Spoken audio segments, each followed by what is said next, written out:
ආයුබෝවන් දුවේ පුතේ.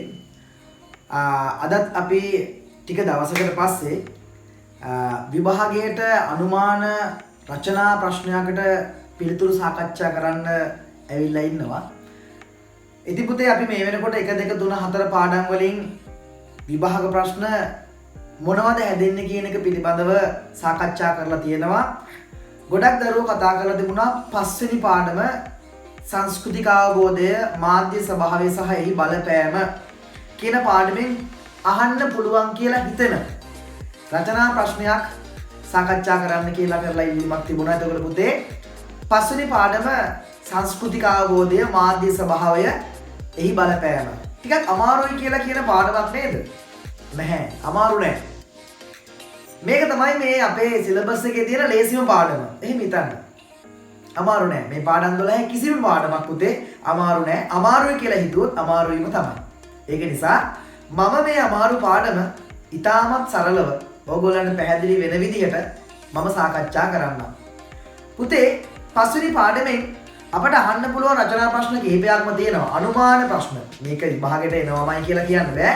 නමුත් පුතේ විභාග පේපර් එක ඇදුවට පස්සේ අපි බලමු කොහොමද අනුමාන කිරීම කියලා. හරිනේ? එතකොට පුතේ පස්වෙනි පාඩම සංස්කෘතික අවබෝධය මාධ්‍ය ස්වභාවය සහ එහි බලපෑම කියන පාඩම ඇතුලේ අපට අහන්න පුළුවන් පුතේ අනුමාන රචනා ප්‍රශ්නයක් තමයි ජනප්‍රිය සංස්කෘතියේ ලක්ෂණ 4ක්. පැහැදිලිද? ජනප්‍රිය සංස්කෘතියේ ලක්ෂණ 4ක්. අද අපි සාකච්ඡා කරන්න බලාපොරොත්තු වෙන්නේ ජනප්‍රිය සංස්කෘතියේ ලක්ෂණ 4ක් කොහොමද අපි විභාගයට ඇහුවොත් පැහැදිලි කරන්න කියලා. ජනප්‍රිය සංස්කෘතියේ ලක්ෂණ 4ක් විභාගයට ඇහුවොත් අපි කොහොමද ලේසියෙන්ම පැහැදිලි කරන්න කියලා තමයි අද අපි සාකච්ඡා කරන්න බලාපොරොත්තු වෙන්නේ. හැබැයි පුතේ ඊට කලින් මම හිතනවා ඔයාට මේ සංස්කෘතික ප්‍රභේද ටික කොහොමද නිර්මාණය වුණේ කියලා කෙටි හැඳින්වීමක් කරලම මේ ප්‍රශ්නයට උත්තරේ ලියන්න අවතීර්ණ වුණොත් හොඳයි කියලා මට හිතුණා. ඒක නිසා පුතේ මම පැහැදිලි කරන්නම් ඉස්සරලාම සංස්කෘතියක් කියන්නේ මොකක්ද? සංස්කෘතිය හැදුනේ කොහොමද? ජන සංස්කෘතිය, සාම්ප්‍රදායික සංස්කෘතිය, ජනප්‍රිය සංස්කෘතිය මේ ආදී වශයෙන් පුතේ සංස්කෘතික ප්‍රභේද ටික කොහොමද නිර්මාණය වුණේ කියලා මම සරලව මතක තියාගන්න පුළුවන් විදිහට කෙටි ක්‍රමයක් පාවිච්චි කරලා කියලා දෙන්නම්. ගොඩක් කට්ටිය කියයි මේ ක්‍රමේ වැරදි කියලා. නමුත් පුතේ මතක තියාගන්න ඔයාට සරලවම මතක තියාගන්න පුළුවන් වෙන විදිහට තමයි මේ කෙටි ක්‍රමය හදලා තියෙන්නේ. පැහැදිලිද? right. අපි යමු පුතේ පළවෙනි. පාඩමේ නම තමයි සංස්කෘතිකාව බෝධය මාධ්‍ය ස්වභාවය හා එහි බලපෑම.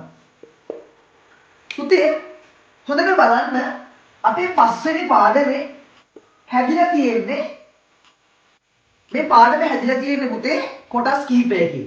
පළවෙනියෙන් තියෙනවා සංස්කෘතික අවබෝධය. සංස්කෘතික අවබෝධය. සංස්කෘතියක් කියන්නේ මොකක්ද කියන දේ හඳුනා ගැනීම තමයි පුතේ සංස්කෘතික අවබෝධය කියලා කියන්නේ. මාධ්‍ය ස්වභාවය. මාධ්‍ය ස්වභාවය. මාධ්‍ය කියන්නේ මොකක්ද? ඊට පස්සේ එහි බලපෑම. පුතේ සංස්කෘතිය කෙරෙහි මාධ්‍යයේ බලපෑම තුන්වෙනි කොටස. සංස්කෘතිය කියන්නේ මොකක්ද? මාධ්‍ය කියන්නේ මොකක්ද? සංස්කෘතිය කෙරෙහි මාධ්‍ය කොහොමද බලපෑම් කරන්නේ කියලා තමයි පුතේ අපි මෙතනදී සාකච්ඡා කරන්නේ. මූලික වශයෙන් පුතේ මම මෙතනදී පැහැදිලි කරනවා ඔයාලට සංස්කෘතියක් කියන්නේ මොකක්ද? එහෙමත් නැත්නම් සංස්කෘතික අවබෝධය මම ඕගොල්ලන්ට ලබා දෙන්න හදන්නේ. සංස්කෘතිය ඇහිලා තියෙනවනේ නේද? දෛනික ජීවිතේ අපිට විවිධ අවස්ථාවන් වලදී මේ සංස්කෘතිය කියන පදේ පුතේ ඇහිලා තියෙනවා නේ? අනේ ලොකු දුවේ ඕක අතෑරපන්. උන්ගේ සංස්කෘතිය අපට ගැලපෙන්නේ නැහැ. තාත්තලා කියලා කියනවා ඇහිලා ඉතින් නේ? සංස්කෘතිය. උන්ගේ සංස්කෘතිය අපට මැච් වෙන්නේ නැහැ. උන්ගේ සංස්කෘතිය හරි පහත්. උන්ගේ සංස්කෘතිය හරි උසස් නේ? මොකද්ද මේ සංස්කෘතිය කියන්නේ? ඇත්තටම පුතේ සංස්කෘතිය කියලා කියන්නේ මිනිසාගේ ජීවන ක්‍රමයට. ජීවන ක්‍රමය. මිනිසා ජීවත් වන්නේ යම්සේද එය ඔහුගේ සංස්කෘතියයි. මිනිසා ජීවත් වන්නේ යම්සේද එය ඔහුගේ සංස්කෘතියයි. පුතේ සංස්කෘතිය හැදෙන්නේ මොන වගේද? සංස්කෘතිය හැදෙන්නේ මොන වගේද? දැනුම,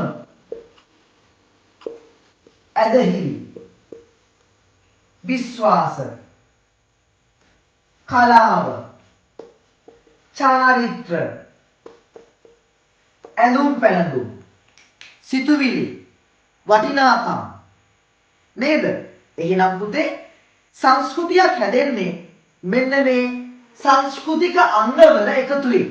එහෙමත් නැත්නම් මිනිසාගේ ජීවන ක්‍රමය හැදෙන්නේ පුතේ මෙන්න මේ අංගවල එකතුවෙන්. ඒක නිසා තමයි පුතේ ඊ.බී. ටයිලර් කියන්නේ සංස්කෘතිය හෝ සભ્યත්වයේ යනු දැනුම, ඇදහිලි, කලාව, නීතිය, සදාචාරය, සිරිත් විරිත් හා සමාජයේ සමාජිකයෙකු වශයෙන් මිනිසා සාක්ෂාත් කරගත් හුරු පුරුදු හා හැකියාවන් ඇතුළත් සංකීර්ණ සමස්තයයි කියලා. එතකොට පුතේ ඊ.බී. ටයිලර් කියන්නේ ජීවන ක්‍රමයක් හැදෙන්නේ පුතේ මෙන්න මේ සාධකවල එකතුවෙන් කියලා.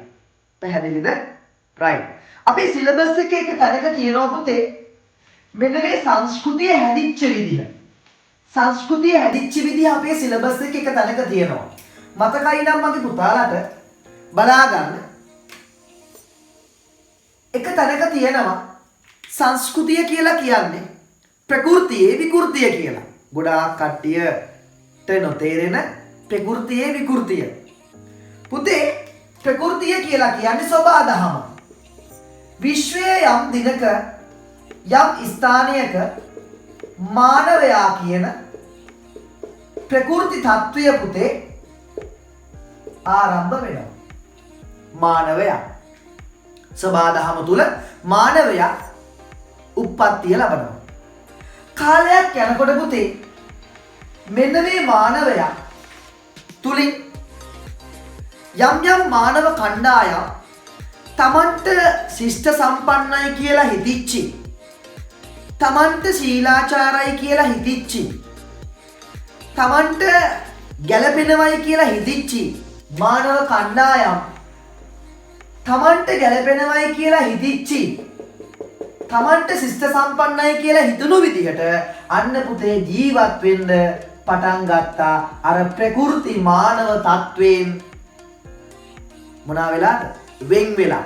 එහෙනම් මේකට තමයි කියන්නේ විකෘතිය කියලා. එහෙනම් ප්‍රകൃතිය නොහොත් සබාදහම තුලින් වෙන් වෙලා මිනිසා පුතේ මානවයා තමන්ට සම්මතයි, තමන්ට කැපයි කියලා, තමන්ට අනන්නයි කියලා හිතාගත්තු ජීවන රටාවක් තුල පුතේ අන්න ඔවුන් ජීවත් වෙන්න පටන් ගැනීමත් එක්කලා තමයි සංස්කෘතිය කියන දේ බිහි වෙන්නේ.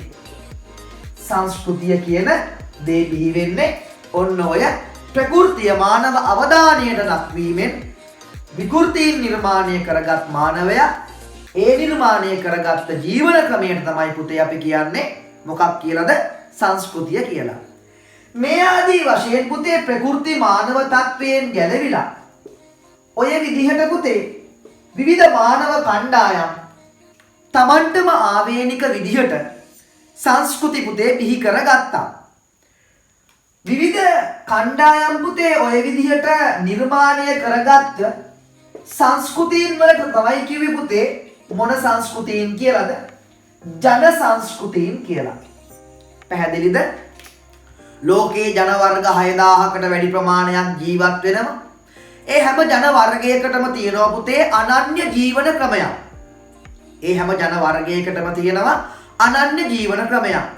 සිංහල ජන වර්ගයට, මුස්ලිම් ජන වර්ගයට, හින්දු ජන වර්ගයට ගත්තහම පුතේ ඒගොල්ලන්ට අනන්‍යම ජීවන රටාවක් තියෙනවා. එක ජන වර්ගයක් තවත් ජන වර්ගයකින් පුතේ වෙනස් වෙන්නේ. එක ජන සංස්කෘතියක් තවත් ජන සංස්කෘතියකින් වෙනස් වෙන්නේ ඔන්න ඔය අනන්‍ය ලක්ෂණ මත පදනම්ව.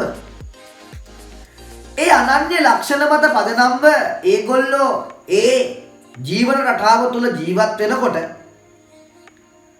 කවුරු හරි කිව්වොත් ඒ අනන්‍ය ජීවන රටාවේ අංග ලක්ෂණ කීපයක් මං කියනවා.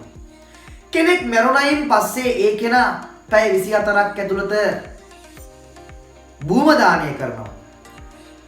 ඒ ආගමේ ඒ සංස්කෘතියේ ඒ ජන සංස්කෘතියේ කිසිම කෙනෙක් මිනිහ පුච්චන්නේ නැහැ. තේරුණාද? ඔන්න ඔහොම කියනකොට මගේ පුතාට මතක් වෙනවා ඒ ජන සංස්කෘතිය මොකක්ද කියලා. එහෙනම් අනිවාර්යෙන්ම ඒක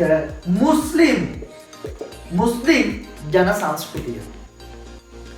එතකොට පුතේ ඒ මුස්ලිම් ජන සංස්කෘතියයි කියලා අපට එකවරම හඳුනා ගන්න පුළුවන් වෙන්නේ ඒ ජන සංස්කෘතියටම ආවේනික ලක්ෂණ මත.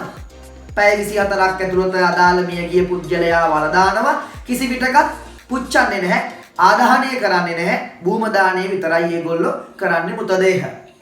එතකොට පුතේ මෙහෙම කියනකොට අපට ඒ ජන සංස්කෘතිය මතක් වෙනවනම් අන්න පුතේ ඒක තමයි ඒ ජන සංස්කෘතියේ පුතේ මොකද්ද? අනන්‍යතාවය. ඒ ජන සංස්කෘතිය මොකද්ද පුතේ? අනන්‍යතාවය. මුස්ලිම් ජන සංස්කෘතියට සාපේක්ෂව සෑම ජන වර්ගයකටම හැම ජන සංස්කෘතියකටම පුතේ තියෙනවා අනන්‍යතාව. අනන්‍යතාවය කියලා කියන්නේ ඒ ජන සංස්කෘතිය කාලාන්තරයක් තිස්සේ උත්තරීතර පූජනීය පාරිශුද්ධ වශයෙන් සැලකිල්ලට අරගෙන කාලාන්තරයක් තිස්සේ ඒගොල්ලෝ පවත්වාගෙන ආපු ඒගොල්ලන්ගේ ජන ක්‍රියාකාරීත්වයේ යම්කිසි පුතේ ප්‍රභේදයක් යම්කිසි ක්‍රියාකාරීත්වයක් තමයි පුතේ ඔන්න ඔය අනන්‍යතාවය කියලා හඳුන්වන්නේ. මේගොල්ලෝ උත්තරීතරව හිතලා පාරිශුද්ධයි කියලා හිතලා මේ ජන ක්‍රියාකාරීත්වය මේ ජන ජීවන රටාව පුතේ නැත්නම් මේ සිරිත් විරිත් සම්ප්‍රදායන් ටික කාලීනව ඒගොල්ලන්ගේ ජන සංස්කෘතිය ඇතුලේ පවත්වාගෙන ඇවිල්ලා තියෙනවා. එහෙනම් පුතේ ඒ ජන සංස්කෘතියේ ඒ උත්තරීතර පූජනීය පාරිශුද්ධ විදියට පවත්වාගෙන ආපු ඒ ජීවන ක්‍රියාකාරීත්වය තමයි අපි හඳුනාගන්නේ පුතේ ජන සංස්කෘතිය ඇතුලේ සාම්ප්‍රදායික සංස්කෘතිය කියලා. මොකද්ද? සාම්ප්‍රදායික සංස්කෘතිය කියලා. සාම්ප්‍රදායික සංස්කෘතිය. එතකොට පුතේ සාම්ප්‍රදායික සංස්කෘතිය කියලා කියන්නේ ජන සංස්කෘතියේ අනන්‍යතාවය. එහෙමත් නැත්නම් ජන සංස්කෘතියක් උත්තරීතර පූජනීය පාරිශුද්ධ විදියට කාලාන්තරයක් තිස්සේ පවත්වාගෙන එන ලද සහ අනාගතයේ උදෙසා පවත්වාගෙන යන ලද ඒ මිනිසුන්ගේ ජීවන ක්‍රියාකාරීත්වයට තමයි කියන්නේ පුතේ සාම්ප්‍රදායික සංස්කෘතිය කියලා. හරිද? කාලයක් යනකොට පුතේ මේ ජන සංස්කෘතිය තුල මොකද වෙන්නේ පුතේ? ජීවත් වෙන මිනිසාගේ සිතුවිලි නේච්ච වෙන්න පටන් ගන්නවා. විකෘති වෙන්න පටන් ගන්නවා. අශිෂ්ට වෙන්න පටන් ගන්නවා. අශීලාචාර වෙන්න පටන් ගන්නවා. මොක ඇතුලේද? ජන සංස්කෘතිය ඇතුලේ. පුතේ ජන සංස්කෘතිය ම්ලේච්ඡ වෙනකොට, ජන සංස්කෘතිය අශිෂ්ට වෙනකොට, ජන සංස්කෘතිය අශීලාචාර වෙනකොට ඒ ජන සංස්කෘතිය තුල ජීවත් වන මිනිසුන්ගේ හදවත් වලට ආමන්ත්‍රණය කරලා ඒගොල්ලොන්ගේ මානසිකත්වය යහපත් ජන සංස්කෘතියක් නිර්මාණය කරගෙන පවත්වාගෙන යාම උදෙසා වෙනස් කරන්න බුද්ධියක් ඇති, දර්ශනයක් ඇති, හොඳ දැනුමක් තියෙන පුතේ පාර්ශවයන් කණ්ඩායමක් එකට එකතු වෙනවා. ඒ තමයි සම්භාව්‍ය කලාකරුවෝ. සම්භාව්‍ය නිර්මාණකරුවෝ. සම්භාව්‍ය නිර්මාණකරුවන් ඔවුන්ගේ නිර්මාණ උපයෝගී කරගෙන පුතේ අර ජන සංස්කෘතිය ඇතුළේ තිබ්බ ම්ලේච්ඡ, අශිෂ්ට, අශීලාචාර ගති ලක්ෂණ පුතේ ඒ මිනිසුන්ගෙන් මොකද කරන්නේ? ඉවත් කරන්න, බැහැර කරන්න තමන්ගේ කලා නිර්මාණ උපයෝගී කර ගන්නවා. තේරුණාද? පැහැදිලිද කියන දේ? ගීත රචකයෝ තමන්ගේ ගීත භාවිතා කරලා, නාට්‍ය නිර්මාණකරුවෝ තමන්ගේ නාට්‍ය නිර්මාණ කරලා, තේරුණාද? සංගීතඥයෝ තමන්ගේ සංගීතය භාවිතයට අරගෙන, විචාරකයෝ විචාරයන් පාවිච්චි කරලා පුතේ මොකද කරන්නේ? අර ජන සංස්කෘතිය තුල අශිෂ්ට, අශීලාචාර, ම්ලේච්ඡ ගති ලක්ෂණ ටික ඒ ජන සංස්කෘතියෙන් ඉවත් කරන්න පුතේ අන්න කටයුතු කරනවා. තේරුණාද? කවියක් අහලා පුතේ අපේ හදවත් සැනසෙනවා නම් නේච්ච සිතුවිලි අපෙන් ඉවත් වෙනවා නම් අපි යහපත් ජීවිතයට අනුගත වෙනවා නම් අන්න පුතේ ඕකට කියනවා මොකද්ද? සම්භාව්‍ය ජීවන ක්‍රමය. එහෙනම් ඕකට කියනවා පුතේ අපේ සංස්කෘතික ප්‍රභේදවල සම්භාව්‍ය සංස්කෘතිය කියලා. සම්භාව්‍ය සංස්කෘතිය.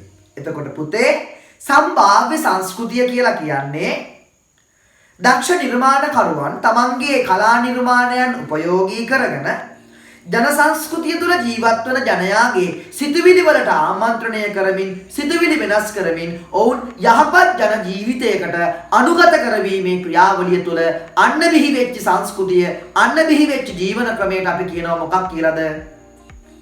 සම්භාව්‍ය සංස්කෘතිය කියලා. සම්භාව්‍ය සංස්කෘතිය. right? ඔන්න ඊළඟට තමයි අපි සාකච්ඡා කරන්නේ අපේ රචනා ප්‍රශ්නය. දැන් පුතේ 20 වන සියවසේ වෙනකොට පුතේ මාධ්‍ය තාක්ෂණය අති දැවැන්ත දියුණුවකටපත් වෙනවා. මාධ්‍ය තාක්ෂණය අති දැවැන්ත දියුණුවකටපත් වෙනවා. පුතේ මෙන්න මේ මාධ්‍ය තාක්ෂණය දියුණුවටපත් වෙනකොට සම්භාව්‍ය සංස්කෘතිය ක්‍රමක්‍රමයෙන් යටපත් වෙන්න පටන් ගන්නවා. එනවා මාධ්‍ය තාක්ෂණය උපයෝගී කරගෙන පුළුල් ජනස්කන්ධයකට ආමන්ත්‍රණය කරන්න මිනිසා සමත් වෙනවා. ඔය අතර ඉන්නව පුතේ කණ්ඩායම කවුද? බටහිර ධනේශ්වර ව්‍යාපාරිකයෝ. නැත්නම් ධනේශ්වර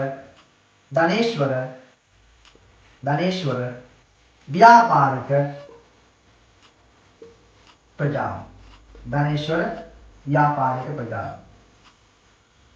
පුතේ මෙන්න මේ ධනේශ්වර ව්‍යාපාරික ප්‍රජාව මෙන්න මේ මාධ්‍ය තාක්ෂණය තමන්ගේ අතටපත් කර ගන්නවා. නැත්නම් තමන්ගේ අතට ගන්නවා. හරිද? ධනේශ්වර ව්‍යාපාරිකයෝ මාධ්‍ය තාක්ෂණය තමා සන්තකයට අර ගන්නවා. තමන්ගේ ධනය මෙහෙवला, තමන්ගේ බලය මෙහෙवला මාධ්‍ය තාක්ෂණය තමන්ගේ අතට අර ගන්නවා. මොකක් පිණිසද? ධනේශ්වර ව්‍යාපාරික ප්‍රජාව පුතේ නිර්මාණය කරන භාණ්ඩ හා සේවා පුතේ මාධ්‍ය තාක්ෂණය පාවිච්චි කරලා තමයි ගෝලීය මට්ටමේ පාරිභෝගිකයෙකුට අරගෙන යන්නේ. තේරුණාද? බටහිර ධනේශ්වර ව්‍යාපාරිකයෝ තමන්ගේ භාණ්ඩ හා සේවා මෙන්න මේ මාධ්‍ය උපයෝගී කරගෙන තමයි ගෝලීය මට්ටමේ ජාත්‍යන්තර මට්ටමේ පාරිභෝගිකයෙකු වෙත අරගෙන යන්නේ. තේරුණාද? පැහැදිලිද පුතේ? right. ධනේශ්වර ව්‍යාපාරික ප්‍රජාව තමන්ගේ භාණ්ඩ හා සේවා මාධ්‍ය උපයෝගී කරගෙන පාරිභෝගිකයෝ වෙත අරගෙන යනකොට පාරිභෝගිකයෝගේ පුතේ සාමාන්‍ය පාරිභෝජන චර්යාව මෙන්න මේ භාණ්ඩ හා සේවා පරිභෝජනය කිරීමට යොමු වීම තුළ වෙනස් වෙනවා. පැහැදිලිද? මාධ්‍යයෙන් පෙන්වන මෙන්න මේ භාණ්ඩ හා සේවාවන් වලට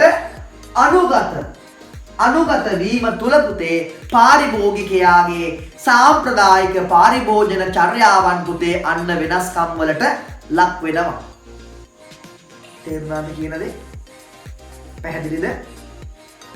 දවහවල් ආහාරය අපි ගත්ත තරුණියෝ බටහිර ධනේශ්වර ව්‍යාපාරිකයින් විසින් හඳුන්වා දෙන කෝක් බෝතලය එක්කලා තමන්ගේ දහවල් ආහාරය එකට ගන්න ආහාර ගැනීමේ චර්යාවක් පුතේ නිර්මාණය කරනවා. පැහැදිලිද?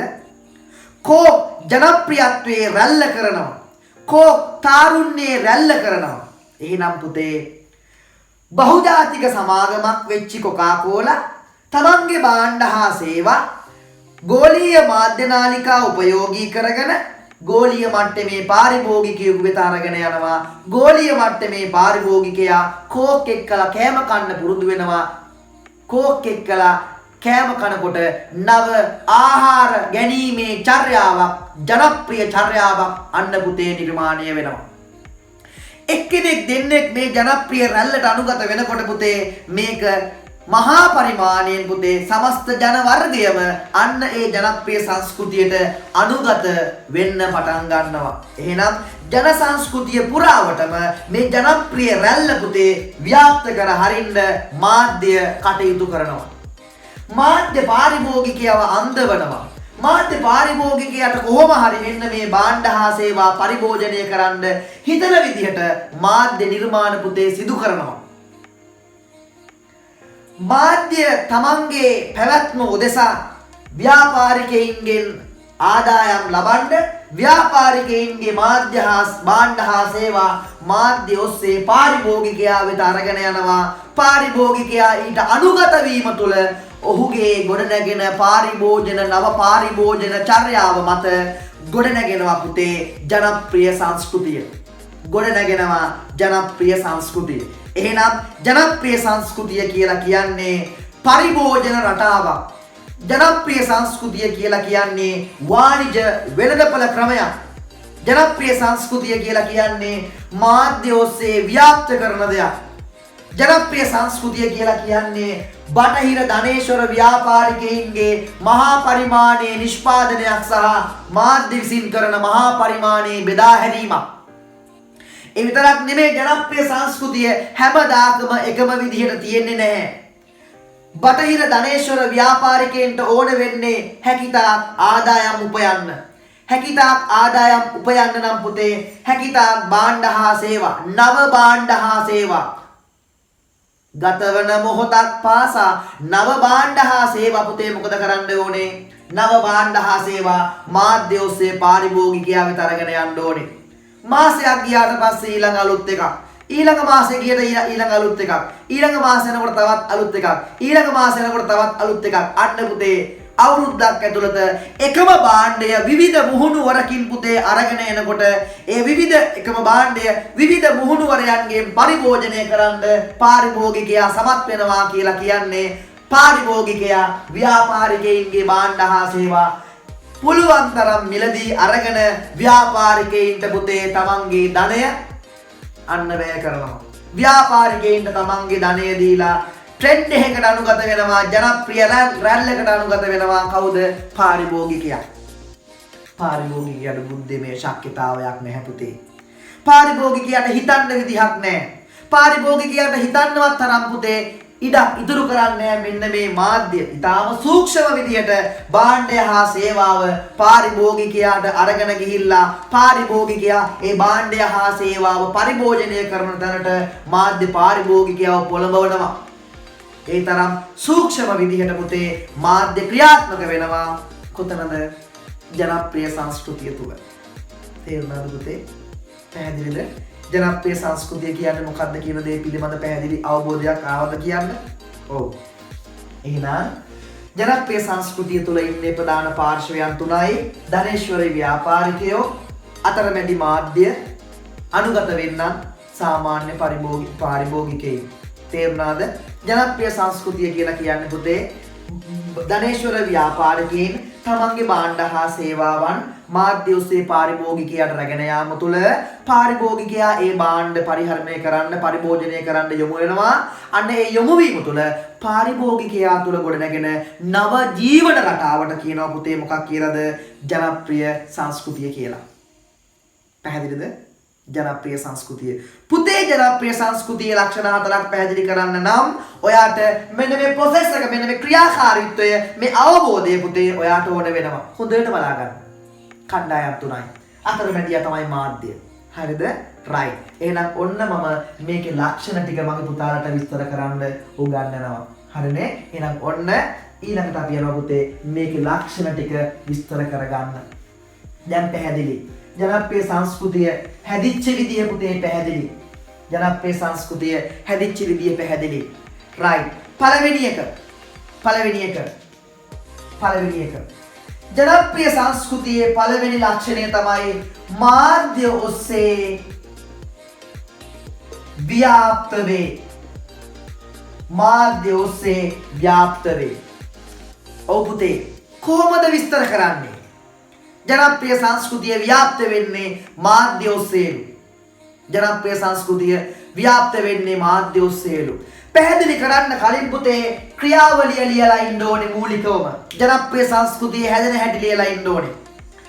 ජනප්‍රිය සංස්කෘතිය යනු ජනප්‍රිය සංස්කෘතිය යනු ජනප්‍රිය සංස්කෘතිය යනු ජනප්‍රිය සංස්කෘතිය යනු ධනේශ්වර ව්‍යාපාරිකයින් තමන්ගේ භාණ්ඩ හා සේවා මාධ්‍ය උපයෝගී කරගෙන පාරිභෝගිකයා වෙත රැගෙන යාම තුළ පාරිභෝගිකයා එම භාණ්ඩ හා සේවා පරිභෝජනයට යොමු වීම තුළ ගොඩනැගෙන පාරිභෝජන චර්යාව මත අන්න බිහි වෙන ජීවන ක්‍රමයට අපි කියනවා ජනප්‍රිය සංස්කෘතිය කියලා.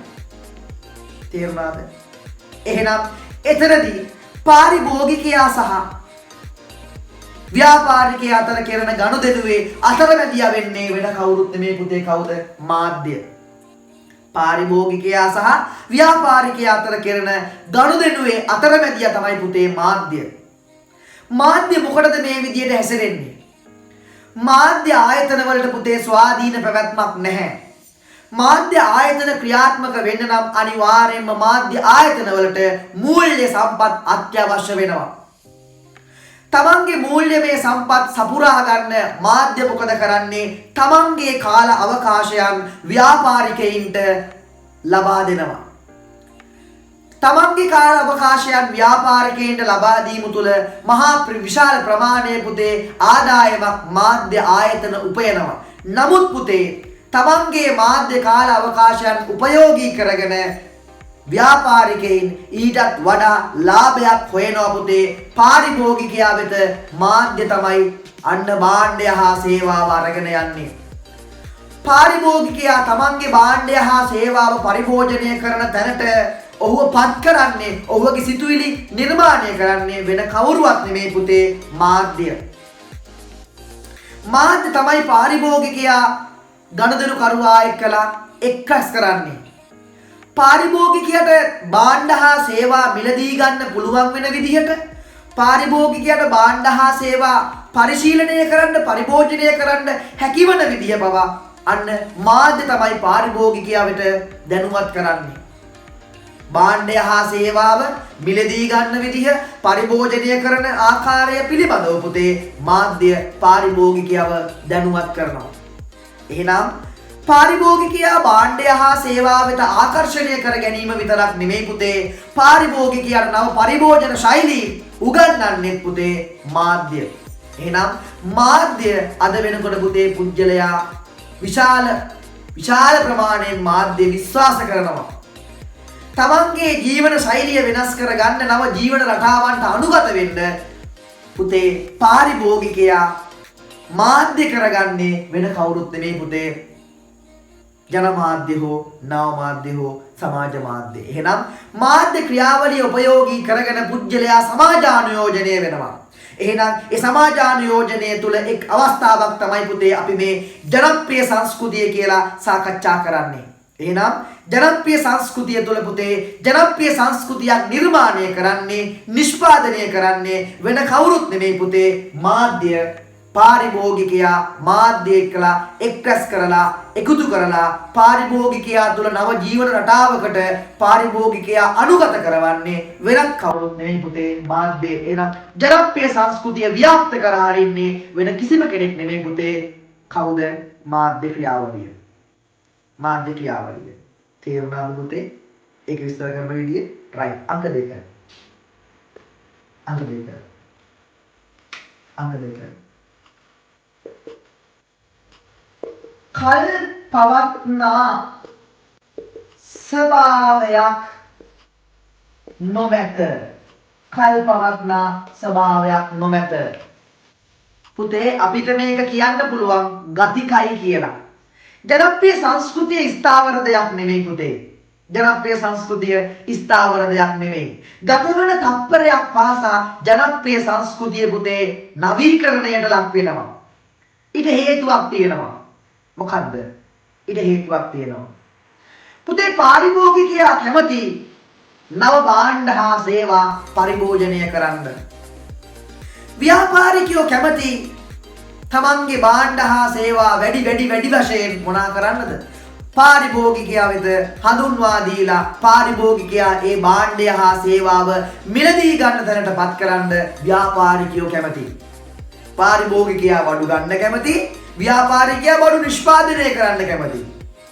එහෙනම් පුතේ පාරිභෝගිකයා වැඩි වශයෙන් මිලදී ගන්න කැමති නම් ව්‍යාපාරිකයා මහා පරිමාණයෙන් භාණ්ඩ හා සේවා නිෂ්පාදනය කරනවා.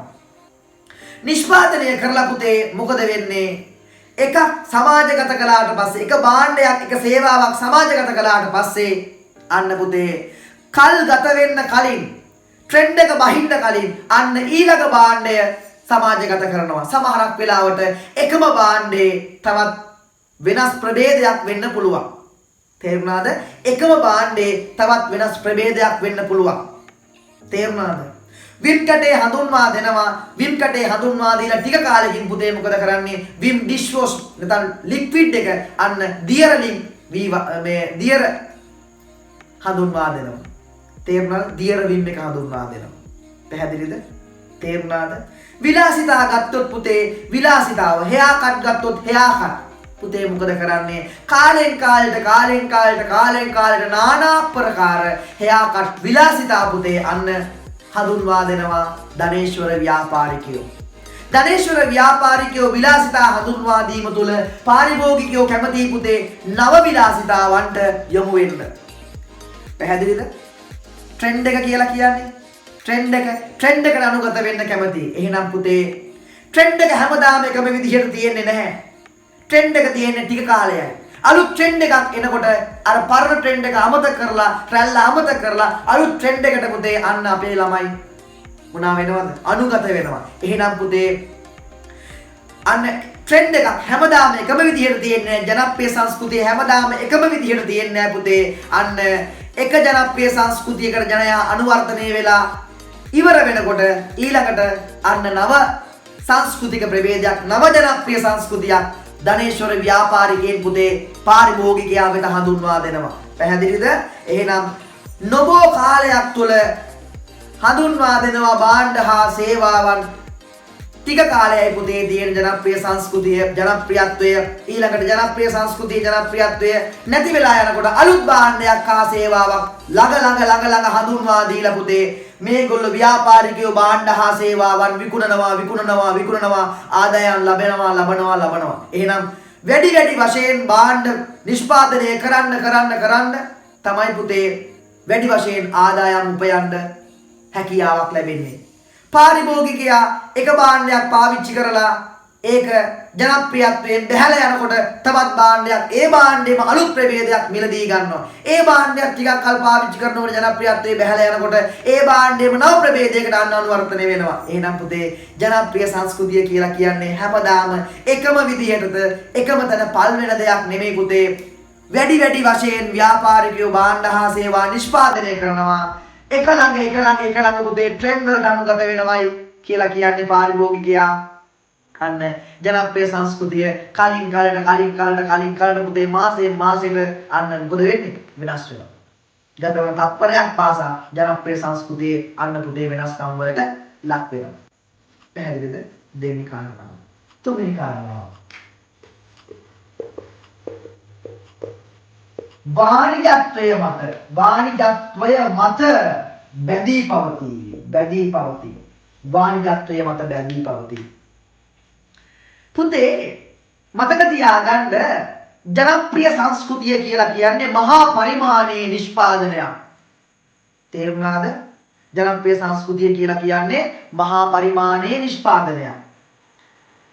බටහිර ව්‍යාපාරිකයෝ තමන්ගේ භාණ්ඩ හා සේවා විකුණලා පාරිභෝගිකයා වෙත අලෙවි කරලා බටහිර ධනේශ්වර ව්‍යාපාරිකයෝ භාණ්ඩ හා සේවාවන් අලෙවිය තුල ආදායම් ඉපයීමක් තමයි ඇත්තටම ජනප්‍රිය සංස්කෘතිය තුල පුතේ සිද්ධ වෙන්නේ. ජනප්‍රිය සංස්කෘතිය තුළ සිද්ධ වෙන්නේ බටහිර ධනේශ්වර ව්‍යාපාරිකයෝ තමන්ගේ භාණ්ඩ හා සේවා ගෝලීය මට්ටමේ පාරිභෝගිකයෙකු වෙත අලෙවි කරලා ඒ අලෙවියෙන් පුතේ ආදායම් උපයලා තව තවත් තමන්ගේ වෙළඳපළ පුළුල් කර ගැනීම තමන්ගේ ආර්ථිකය වර්ධනය කර ගැනීම එහෙම තමයි වාණිජත්වයේ මත තමයි පුතේ මේ ජනප්‍රිය සංස්කෘතිය රැඳිලා තියෙන්නේ. තේරුණාද? ධනේශ්වර ව්‍යාපාරිකයින්ගේ භාණ්ඩ හා සේවාවන්ට අනුගත වීමක් තමයි ජනප්‍රිය සංස්කෘතිය කියලා අපි හඳුනාගන්නේ. තේරුණාද? එහෙනම් ජනප්‍රිය සංස්කෘතියේ තුන්වෙනි ලක්ෂණය තමයි පුතේ වාණිජත්වයේ මත බැඳී පවතී. පුතේ මාධ්‍ය ආයතනයට තියෙන වාණිජ අරමුණු. මාධ්‍ය ආයතනයට තියෙන වාණිජ අරමුණු. හැකිතා ආදායම් ඉපීමේ වාණිජ අරමුණ මත තමයි පුතේ මාධ්‍ය ඉඩකඩ බටහිර ව්‍යාපාරිකයන් වෙනුවෙන් පුතේ අන්න ලබා දෙන්නේ මාධ්‍ය ආයතන. ධනේශ්වර ව්‍යාපාරිකයන්ගේ වාණිජ අරමුණු මත තමයි පුතේ භාණ්ඩ හා සේවා පාරිභෝගිකයෝ වෙත අරගෙන යන්නේ. එහෙනම් පුතේ මතක තියාගන්න ජනප්‍රිය සංස්කෘතිය කියලා කියන්නේ බටහිර ධනේශ්වර ව්‍යාපාරිකයන්ගේ වාණිජ අරමුණු ඉෂ්ට කරන මාධ්‍ය ආයතනවල වාණිජ අරමුණු ඉෂ්ට කරන පුතේ ක්‍රියාවලියක ප්‍රතිඵලයක් තමයි මෙන්න මේ මොකක් කියන්නේද? ජනප්‍රිය සංස්කෘතිය කියලා කියන්නේ. එහෙනම් භාණ්ඩ හා සේවාවන්ට අනුගත වෙනවා පාරිභෝගිකයා. භාණ්ඩ හා සේවාවන්ට පාරිභෝගිකයා අනුගත වෙනවා කියලා කියන්නේ වැඩි වශයෙන් පාරිභෝගිකයා භාණ්ඩ හා සේවා මිලදී ගන්නවා කියන එක. එහෙනම් මිලදී ගැනීම සහ විකිණීම මත ගොඩනගෙන ජීවන ක්‍රමයක් තමයි පුතේ ජනප්‍රිය සංස්කෘතිය කියලා අපි හඳුනාගන්නේ. පැහැදිලිද? ජනප්‍රිය සංස්කෘතිය කියලා අපි හඳුනාගන්නේ. පැහැදිලිද? right. අන්තිම එක මහා පරිමාණයේ නිෂ්පාදනයක් හා බෙදා හැරීමකි. පුතේ ඔබ දන්නවා දැන් ජනප්‍රිය සංස්කෘතිය කියලා කියන්නේ වාණිජත්වයේ මත බැඳුණු ක්‍රියාවලියක ප්‍රතිඵලයක්. වාණිජත්වයේ මත බැඳුණු ක්‍රියාවලියක ප්‍රතිඵලයක් තමයි පුතේ ජනප්‍රිය සංස්කෘතිය කියලා අපි හඳුනාගන්නේ. එහෙනම් පුතේ ජනප්‍රිය සංස්කෘතිය තුල ව්‍යාපාරිකයෝ තමන්ගේ ආදායම් පුළුල් කරගන්න තමාගේ ලාභය වැඩි කරගන්න මහා පරිමාණයෙන් භාණ්ඩ හා සේවා නිෂ්පාදනය කරනවා. ගෝලීය මට්ටමේ පාරිභෝගිකයෙකුට ඇතිවන විදිහට ප්‍රමාණවත් වෙන විදිහට මහා පරිමාණයෙන් භාණ්ඩ හා සේවා නිෂ්පාදනය කරනවා. ගෝලීය මට්ටමේ පාරිභෝගිකයන් සියල්ල ධනේශ්වර ව්‍යාපාරිකයින්ගේ භාණ්ඩ හා සේවා නිෂ්පාදන මිලදී ගත්තොත් විතරයි පුතේ ව්‍යාපාරිකයින්ගේ අරමුණු ඉෂ්ට වෙන්නේ සහ ජනප්‍රිය සංස්කෘතිය අන්න සමාජගත වෙන්නේ. එහෙනම් පුතේ බටහිර ධනේශ්වර ව්‍යාපාරිකයින්ගේ භාණ්ඩ හා සේවා ගෝලීය මට්ටමේ පාරිභෝගිකයෙකු වෙත මහා පරිමාණයෙන් පුතේ බෙදා හරිනවා. අතරමැදියා වෙලා කවුද? මාධ්‍ය අතරමැදියා වෙලා පුතේ ව්‍යාපාරිකයින්ගේ භාණ්ඩ හා සේවා ගෝලීය මට්ටමින් ව්‍යාප්ත කර හරිනවා, බෙදා හරිනවා විතරක් නෙමෙයි පුතේ ගෝලීය මට්ටමේ පාරිභෝගිකයා අර භාණ්ඩය හා සේවාව මිලදී ගන්න තැනට ඔහුගේ චර්යාව පත් කරනවා වගේම ඔහු ඒ භාණ්ඩය හා සේවාව මිලදී අරගෙන ඔහු පරිභෝජනය කරන තැනට අන්න පුතේ මාධ්‍ය ඔහුව පුජ්‍යලයව පත් කරනවා. එහෙනම් මහා පරිමාණයේ නිෂ්පාදනයක් කියලා කියන්නේ ගෝලීය මට්ටමේ පාරිභෝගිකයෙකුට ප්‍රමාණවත් වෙන විදිහට බටහිර ධනේශ්වර ව්‍යාපාරිකයින් මොකද කරන්නේ පුතේ? භාණ්ඩ හා සේවා නිෂ්පාදනය කරනවා. භාණ්ඩ හා සේවා නිෂ්පාදනය කරාට වැඩක් නෑ පුතේ. භාණ්ඩ හා සේවා ගෝලීය මට්ටමේ පාරිභෝගිකයෙකු පාවිච්චි කළේ නැත්නම් පරිභෝජනය කළේ නැත්නම් ගෝලීය මට්ටමේ පාරිභෝගිකයෙකු පරිශීලනය කරන තැනට භාණ්ඩ හා සේවා පත් කරන්නේ පුතේ අතරමැදි මාධ්‍ය නිර්මාණාත්මක ආකෘති උපයෝගී කරගෙන මාධ්‍ය විවිධාකාරයේ මාධ්‍ය උපක්‍රම උපයෝගී කරගෙන පුතේ ගෝලීය මට්ටමේ පාරිභෝගිකයා අන්න අර භාණ්ඩය හා සේවාව මිලදී අරගෙන පරිභෝජනය කරන තැනට පාරිභෝගිකයව පත් කරනවා. මහා පරිමාණයේ බෙදා හැරීමක් තුළ. එහෙනම් මතක තියාගන්න ජනප්‍රිය සංස්කෘතිය කියලා කියන්නේ ධනේශ්වර ව්‍යාපාරිකයින්ගේ භාණ්ඩ හා සේවා මහා පරිමාණයේ නිෂ්පාදනයක් සහ මාධ්‍ය කරන මහා පරිමාණයේ බෙදා හැරීමක් තුළ නිෂ්පාදනය වන සංස්කෘතියක් තමයි පුතේ මොකක් කියන්නේද ජනප්‍රිය සංස්කෘතිය කියලා කියන්නේ. එහෙනම් පුතේ ජනප්‍රිය සංස්කෘතිය කියන්නේ මොකක්ද කියලා විභාගයට ඔයාගෙන් ප්‍රශ්නයක් ඇහුවොත් ටක් ගාලා මතක තියාගන්න මෙන්න මේ කරුණු හතර මතක තියාගන්න කලින් process එක ක්‍රියාවලිය පිළිබඳ අවබෝධයක් තියෙන්න ඕනේ. දල සටහන ඔළුවේ මතකයි. බටහිර ධනේශ්වර ව්‍යාපාරිකයෝ ඔවුන්ගේ භාණ්ඩ හා සේවා මැද ඉන්නවා මාධ්‍ය එළියට යනවා පාරිභෝගිකයා ගාවට. පාරිභෝගිකයා තමන්ගේ සාම්ප්‍රදායික පාරිභෝජන චර්යාව වෙනුවට අර භාණ්ඩ හා සේවා පරිභෝජනය කිරීමට යොමු වෙනවා. භාණ්ඩ හා සේවා පරිභෝජනය කිරීමට යොමු වීම තුළ පාරිභෝගිකයා තුළ ඇතිවන නව ජීවන රටාව තමයි පුතේ කියන්නේ මොකක් කියලාද ජනප්‍රිය සංස්කෘතිය කියලා. එහෙනම් ඔන්න පුතේ විභාග ප්‍රශ්නය හොඳටම ලියන්න ප්‍රමාණවත් කරුණු ඔයගොල්ලන්ට මම ලබා දුන්නා. පැහැදිලිද? එහෙනම් ආයෙත් දවසක පුතේ විභාග ප්‍රශ්නයකට උත්තර අරගෙන මම එනවා ඔයත් එක්කලා. ඉතින් එනිසාම ආයෙත්